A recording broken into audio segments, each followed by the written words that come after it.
बिस्मिल्लाहिर्रहमानिर्रहीम। तौबा इस्तिग़फ़ार के बहुत ज़्यादा फ़वाइद हैं। उन फ़वाइद में से एक फ़ायदा ये है कि जब इंसान सच्चे दिल से तौबा इस्तिग़फ़ार कर ले, अपने गुनाहों की मुआफ़ी मांग ले, अल्लाह पाक उसकी सारी उम्र के गुनाहों को मुआफ़ फरमा के गुनाहों को नेकियों में तब्दील फरमा देते हैं। अल्लाह पाक कुरान मजीद में इरशाद फरमाते हैं, इल्ला मन ताबा व आमना व अमिल अमलन सालिहा फ़उलाइका युबद्दिलुल्लाहु सय्यिआतिहिम हसनात। जो इंसान कुफ्र व शिरक करने के बाद, किसी मुसलमान जान को कत्ल करने के बाद, बदकारी और बेहयाई का इर्तिकाब करने के बाद, इल्ला मन ताबा, तौबा कर ले, अपने गुनाहों की मुआफ़ी मांग ले और सच्चे दिल से तौबा कर ले। सच्चे दिल से तौबा क्या होती है कि गुनाह को छोड़ दे।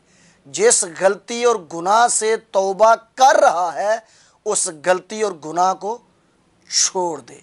एक आदमी सियालकोट से निकलता है और वो सफ़र उसने शुरू कर दिया और वो जाना चाहता है वज़ीराबाद, तो वो सियालकोट को छोड़ेगा तो वज़ीराबाद जाएगा ना। वो सियालकोट के अंदर ही घूमता रहता है तो वज़ीराबाद कैसे पहुंचेगा।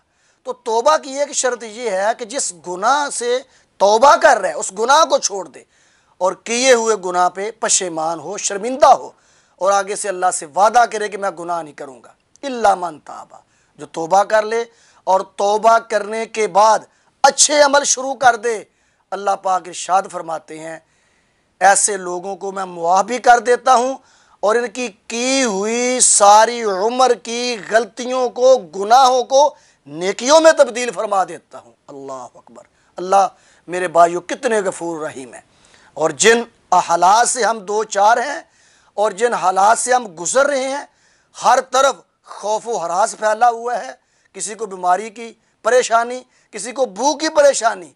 इन हालात में हमें पहले से ज़्यादा तौबा इस्तिग़फ़ार करनी चाहिए। अल्लाह मुआफ़ भी कर देंगे, राज़ी भी हो जाएंगे और परेशानी भी हमसे दूर फरमा देंगे।